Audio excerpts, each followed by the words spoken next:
Leon Harris. My name is Jalen Jones. I am excited to interview you today because when I was watching your previous interviews and specifically your NBC4 interview before you got back on the air, and you were talking about the issues that you had and how some of them bad habits had caught up to you. Am I right? Yeah. And that resonated with me because I am a young African American man in the digital media news industry, and I have bad habits, but my bad habits haven't been caught, and yours got caught in public. What advice do you have for me right now? First of all, you're acknowledging that you have bad habits, Yes. okay, is a huge step forward. That is something that is key and may save you from 90% of what people like me go through, and me in particular, what I had to go through. Because the problem that I recognize now is that I didn't respect those problems. I didn't respect those little demons. Didn't respect what I knew was happening, and what was, in my case, with the alcohol that was taking me down. I knew it was in my family, and I know I'm a smart guy. I've done stories on this kind of stuff. I've interviewed people. I know enough to know that if there's something like that lurking in your family DNA, it's something you better pay attention to and you better have respect for. Absolutely. I dropped it, and it became that that old story, that old adage about a frog in a hot pot, where the temperature gets raised 1 degree at a time. He doesn't know that he's boiled. He doesn't know that he's cooked until it's too late.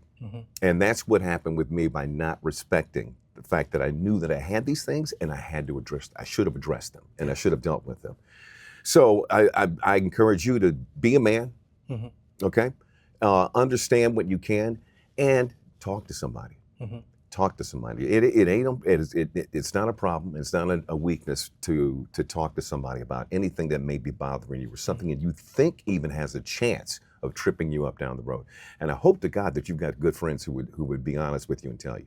So I've been blessed and fortunate. I do have someone to talk to, and I do have some good friends. And I think that was why, hopefully, I guess why I'm interviewing today, and a little bit got ordained with that.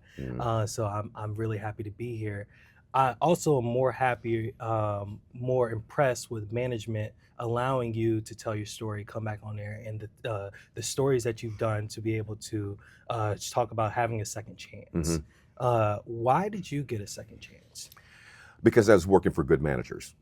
I was working with people who actually genuinely cared for me, and not every one of us has that situation at work. If you're lucky, you will work for a company and for individuals in key positions who understand the importance of giving people a second chance.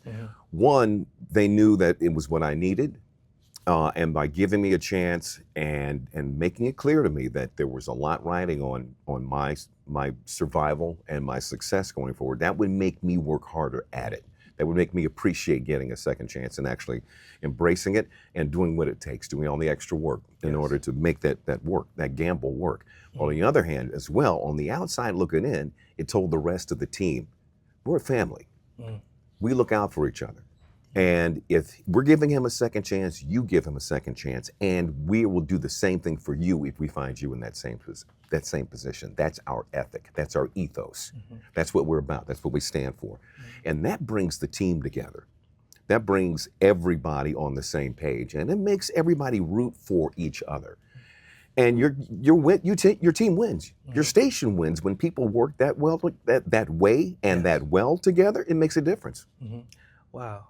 Let's talk about good management. In the 80s, correct me if I'm wrong, you're behind the scenes. Way behind the scenes. Way behind the scenes. The 90s, something flipped for you. Let's say CNN management was like, why don't you take the risk going on air? Yeah. Talk about good management pushing you beyond your comfort zone, and how did you end up that click in your mind where you was like, okay, I need to push myself as well? Boy, those are two different questions. Yes. And they come to a head in that one key move. Yes. Good management, good management, good manager. The man who had been installed as chairman of CNN, and I can't remember which year it was. It had to be like, I don't know, 90. Tom Johnson. Mhm. They brought him on from the Los Angeles Times. He was working as the publisher of the Los Angeles Times. So he makes the transition to television. But he had a track record of developing people and looking for talent and finding it and inspiring people to grow and to become all that they should become. And so he came in with that sort of mentality. Mhm. And as it just happened, he had been there for a couple of years. Mhm. And I went to him because I wanted to leave the company. I wanted Yes. to go take another job with the company. I was working in behind the scenes setting up satellite feeds for all the video that came into CNN to cover all the stories every single day. Mhm. And the company that was one of our vendors wanted to hire me away. I wanted to go because they were specifically looking for black people black men in particular, to put into management in their companies. Yes. Wasn't happening where I was at CNN. Absolutely. I went to Tom. And he said, no, I'm not letting you out of your contract. But if you want to find something new to do, why don't we find something for you here? Mhm. And he said, well, have you ever thought about going on the air? And that changed everything for me because I said no, and I turned it down. He offered it to me 3 times. Wow. Okay. And in between those times is when the other thing happened. Mhm. My best friend, Mhm. he and I were out playing golf. Mhm. And he and I were just like this. His kids call me Uncle Leon. My kids call him Uncle Jeff. We are as tight as I'm tighter with him than I am with my own brothers. Mhm. And so he and I were out on the golf course, and I told him about this interaction I had with the chairman. And when I told him that, I turned it down. I was like, man, I don't want a job that's that tenuous where, some days some consultant comes in there and goes, hey, but black dudes with mustaches are out. It's redheaded Asians with Jerry curls. That's who we want to see. Okay. And I'm like, I didn't do nothing wrong. I don't want to lose my job because of something 100%. like that. And Jeff said to me, boy, if they think you can do it, why don't you think you can do it? 100%. And, and I said, you know what? Just because of that, I'll give it a shot. And that's what ended up happening. So I ended up taking the risk, stepped out, did some extra things to get myself prepared for it. And as long story short, it worked out to be what I ended up doing for the last 30 years. Mhm. And you were pretty good at it too. I hope And, so. I think so. I watched some of your clips, man. Listen, let's talk about you basically, CNN was new at that time. Mm-hmm. Relatively, yeah. You're taking a risk Mhm. and you're jumping in the water. Mm-hmm. That reflects a lot of my job coming in, and they was like, Jalen, we want you to try new things and we want you to be innovative and just figure things out. Yeah. What is your advice to the young creatives out there that are behind the scenes right now? They want to take the risk and they want to jump and make those things happen. Do it. That's just it. You have to, as you've seen, this industry, the world, the landscape, everything is continually evolving. Mhm. You just never know what. Like, I would never have predicted that we would be doing a television interview sitting in the studio with 2 iPhones. Yes. Never would have imagined that, especially as a guy who spent, years setting up satellite dishes. And we thought it was something amazing when you could take 14 suitcases of equipment over to Finland, set it up on top of a building and transmit video back to Atlanta across the ocean. We used to think that was amazing. Now you can do the same thing with a phone. Thank you, Apple. Yeah, there you go. Exactly. So we never foresaw that. So the same thing is continuing to happen. And the problem, the difficulty is going to be, you're going to be battling AI along the way now, which is going to be a different kind of competition in this field than anything we ever dealt with. But continue to evolve. Keep your eyes and ears open for whatever looks and sounds interesting that may be coming up. Any new technology. If something new comes up, somebody's going to try to figure out a way to make money with it. If there's a new way to do anything like this, if there's a new way to come out to tell stories, new way to share information or share a video of some kind, just absorb it, soak it up, and try to use your own imagination, all right, to figure out what to do with it. That's another thing I would also recommend that you do, because that's something that I learned to do later. Find someone who's just ahead of you in the game, or someone who's doing something different, and sit down with them for a cup of coffee and say, do me a favor and use your imagination on me. What do you think I could do? I love this story. What do you think I could do? If you saw somebody like me, you had skills like mine, you had a mind like mine, you had potential like you think I have, what would you see me doing? What would you try to tell me to do? That kind of thing could change your entire world. Yes. Because I did that, and I had, again, things I never imagined I'd be capable of doing, or places I'd be able to go. I never thought it would happen, and lo and behold, my life has wound its way that way. That's the other thing I would tell you to do. And make sure that you network your butt off. You know, talk to as many people, make as many friends as you can in as many different places and fields. Doesn't have to be just television. It could be banking.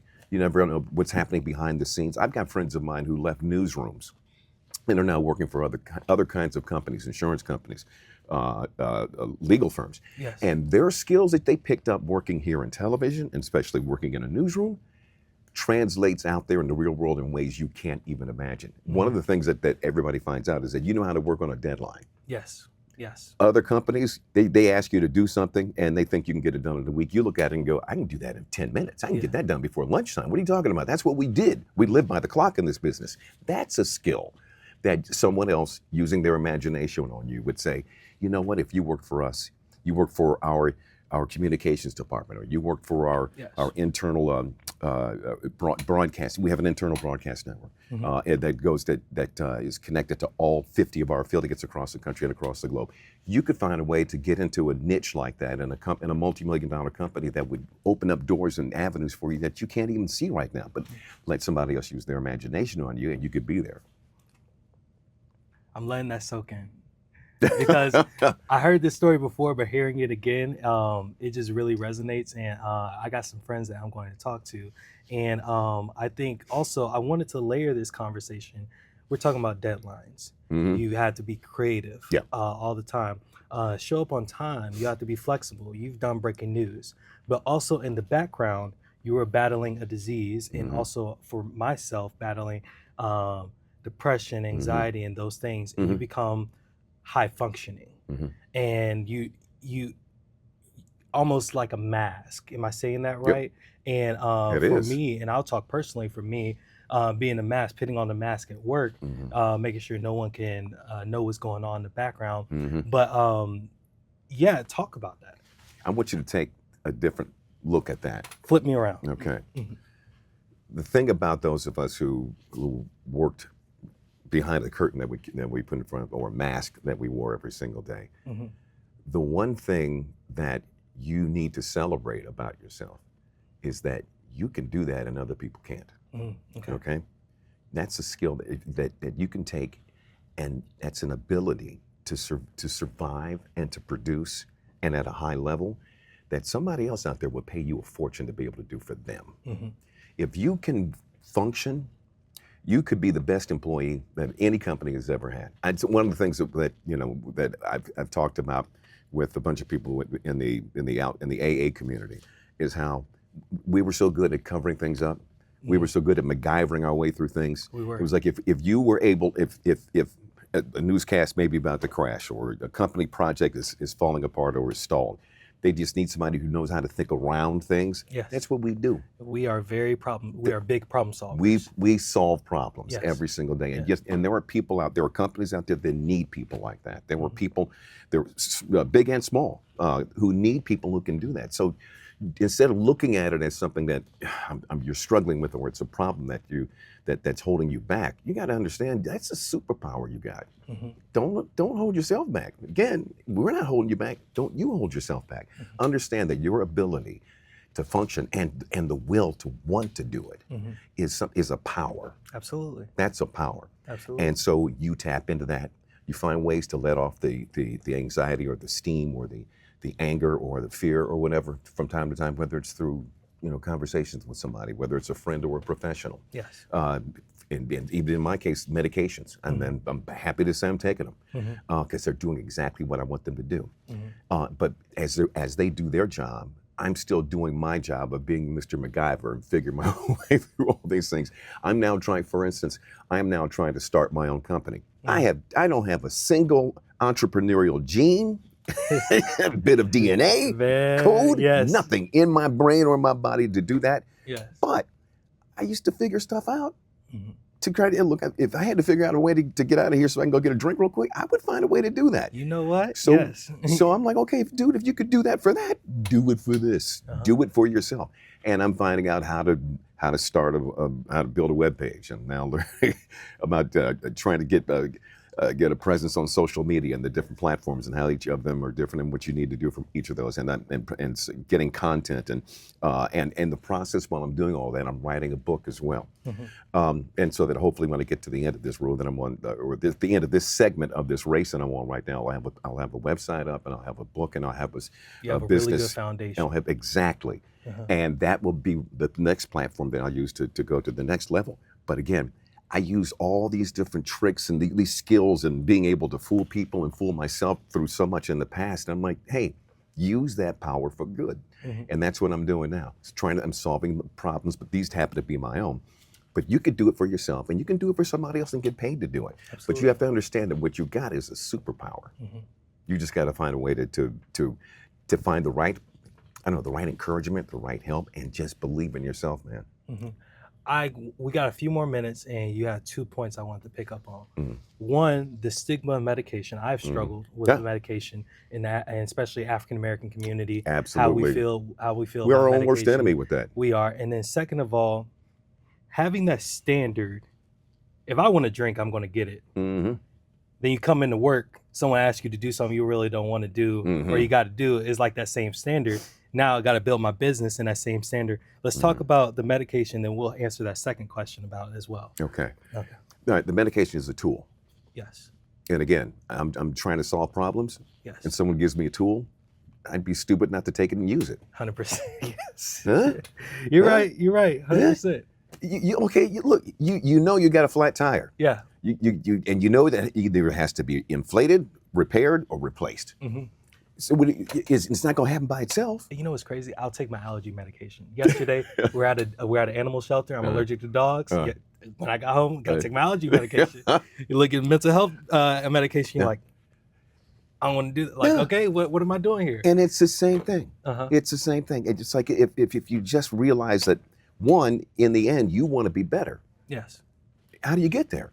Someone gives you a tool to get there, and it doesn't make your life worse. Now, I know there are some people that don't like to take certain meds because it makes them feel goofy or whatever. 100%. Talk to a professional. Exactly. So then you find another way to deal with it, or another approach. There isn't just one way to open a window. Yes. There's not just one way to open a door.